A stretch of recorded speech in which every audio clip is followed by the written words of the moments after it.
interesting to read that you have Canadian football up there in Canada. How much interest, not only do you, what's your interest level in Canadian football, and what's the Canada interest in Canadian football in the CFL? Oh, that's a good question. First of all, I have to say that you mentioned at the top of the show I'm from Calgary. Calgary Stampeders won the Grey Cup last Sunday. So that's really big news. We won the championship. So there's a big party here in the city on Tuesday where the team celebrated in the city, and then at our hockey team, the Flames, had a game that night, and many of the players took the Grey Cup to the arena for the game as well. So it was pretty big news here in the city. There's definitely pockets of interest. Most of the major cities support their teams. There's a team in a province called Saskatchewan, and it's like the whole province is behind this team, and it just stories like that is really what keeps the league thriving. I think the league would rather have a little more interest in places like Toronto. It struggles a bit more than it should. But right now the league's good, and it's got its niche. It's got some very good players who they're kind of the players who you remember in college that were pretty good, and then you're like, okay, well, maybe they're not good enough to make it in the NFL, and you wonder what they're doing these days. And a lot of them are in Canada. A lot of really good kind of second-tier college stars are here as well. Maybe a few undersized guys.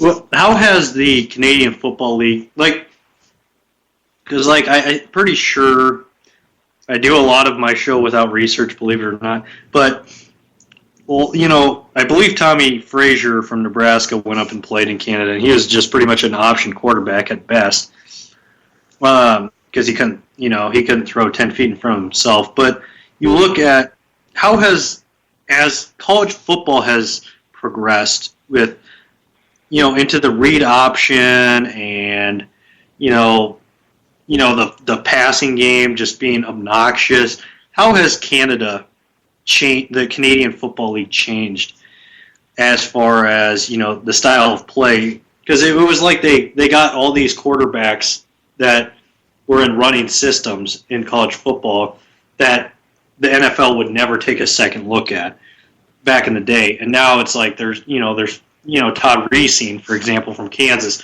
How has Canadian football changed over the years with the style of play?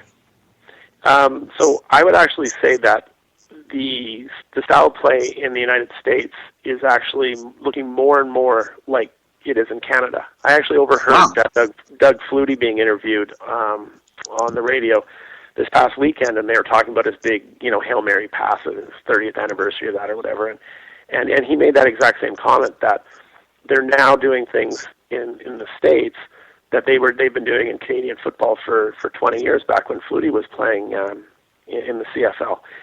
The difference with the Canadian League is that players can be in motion when the ball's being snapped, and there's an extra player on the field. So, and there's also some different rules as far as who's behind the line of scrimmage and where they have to line up in the line of scrimmage. So because of that the type of game's a little bit different, where you run spread offenses and things. It looks a little bit different, but it's essentially the same type of a new style offense the NFL is just getting accustomed to. Do you make picks on? Do you do any research into Canadian football? Well, actually, bad question.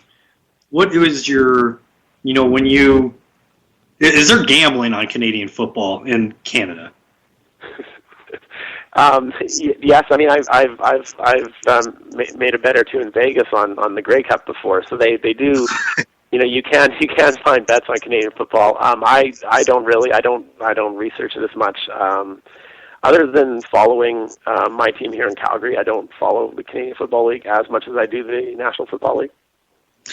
Are there any Eskimo teams, and do any Eskimos follow the Grey Cup? Well, the team in Edmonton is called the Eskimos. Oh, perfect. So do they all wear hoods and, really thick coats and, do they all have, actually, that would be great, is if they all had little fires by their seats. No fires, but anyone in attendance at a Canadian Football League game, other than the dome stadiums after October, are pretty bundled up.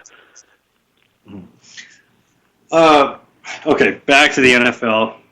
I get distracted from time to time, but as far as in the NFL, when you're looking at teams, the NFC, there's going to probably be a team that has 10 or 11 wins that doesn't make the playoffs.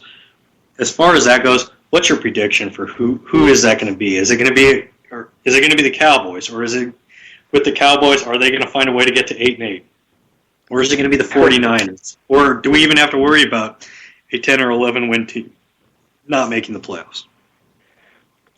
Well, I mean, you mentioned a few good teams. I think the teams on the bubble that we've got to decide who's going to be in it's coming down to Dallas, Detroit, or San Francisco.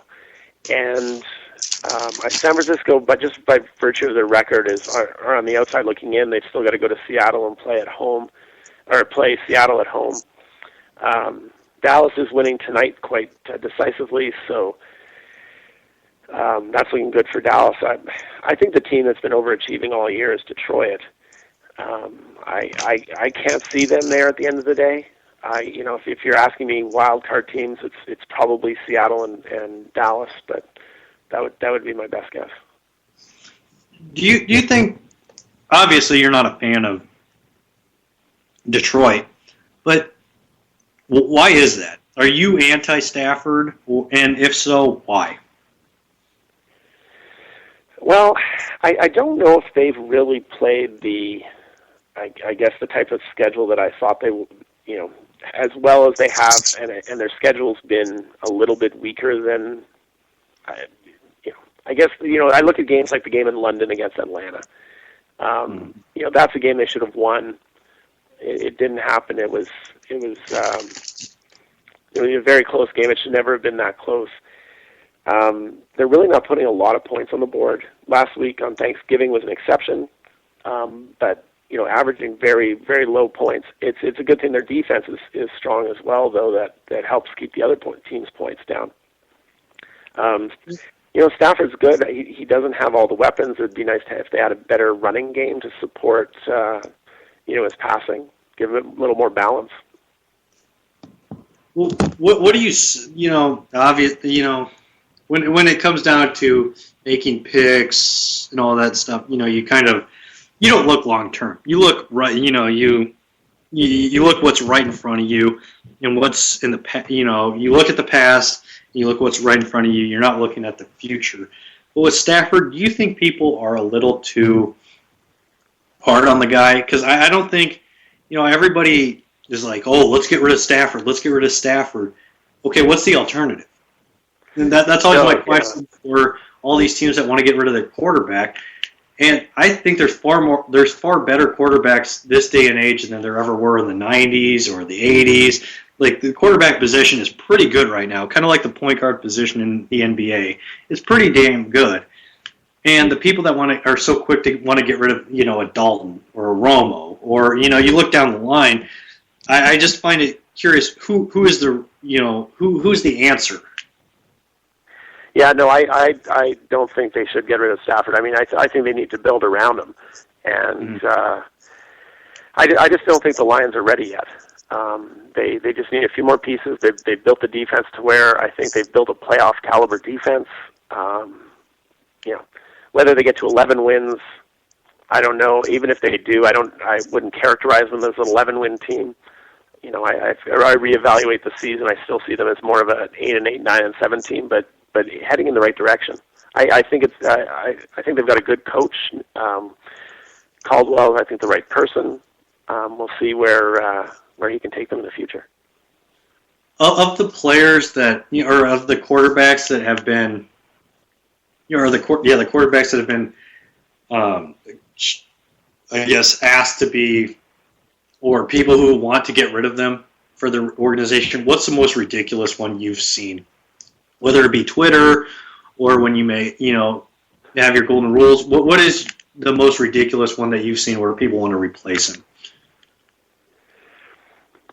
That's a tough one. The team I follow the most in the NFL is the St. Louis Rams, and boy, last off season was interesting as they were mulling over what to do with their pick, and considering Sam Bradford, and I was all for them keeping Bradford. He had proven himself, not necessarily long term, but definitely short term, that he's accurate. He can manage a team. He can be successful, and they were turning the corner, and then all of a sudden to say, okay, we're going to let him and his big contract go. We're going to pick someone in the draft, and to me, I thought that was stunning. Of course, there's the foresight of him getting injured in preseason and everything, but ignoring that, I thought it was a little bit crazy to like who are you going to replace him with, Blake Bortles or some other unknown quantity? I'm not sure. If with the Rams, first, do you think Jeff Fisher is the guy? And second, would there be any bigger highway robbery than if the Redskins release RG3 and say, hypothetically, he comes to St. Louis, the team that traded that pick to get RG3 for the Redskins comes to St. Louis. What would would there be a bigger highway robbery than that? And with Jeff Fisher, do you think he's the right guy? Because I think he's working hard. I don't think he's mailed it in. It's not like Steve Spurrier at South Carolina or anything. But I feel like, this division is so tough. I feel like he got into the St. Louis job a little too early. And he should have waited a couple years until the Pete Carrolls and Jim Harbaugh. Well, actually, maybe he got in at the right time. Pete Carroll and Jim Harbaugh could be gone in a couple years, and this could be a completely different division. What's your take on St. Louis right now? Well, I think when a guy like Fisher comes up, you got to bring him in. You can't hope that he'll be there in a couple of years. And I think being he's a player's coach, he really seems to inspire the team. And they're heading in the right direction. They've just had some pitfalls along the way as far as injuries are concerned. But they're an interesting team, and they're an up and coming team. And obviously they've showed that the last few weeks. The Denver game, the Seattle game, and really their two games against San Francisco were really show that they're heading in the right direction as far as playing in the division. Last thing before we get to picks for this week, how much of an effect do Thursday games affect the grand scheme of things? How do you pick based on Thursday night games? You just blindly pick, hey, this team, has they played at 4:00 they played the 4:05 game on Sunday versus this team who played the 4:01 game. The 4:01 team, or the 1:01 team had the advantage. How do you pick on Thursday nights? What's your strategy there? Well, there is some analysis there that I've done in the last few weeks in my Golden Rules, and oftentimes the better team, especially if they're playing at home, are almost a lock against the spread. Especially the home team. If you only have 3 days to prepare for a team, and then all of a sudden you need to travel, a certain amount of distance to make it to a Thursday game. That really just takes away from your preparation time, whereas the home team, almost has an extra, 25% more preparation time. Well, with the Thursday games, I had an idea last week. Okay, so the worst team from the previous year, so I guess it would be the Raiders for next year. But to give them a competitive advantage, give them every single one of their games on Thursday night next year, so that they have, a 6-day period to prepare for a team, and then the team that played on Sunday or Monday has only 2 or 3 days to prepare for the Raiders.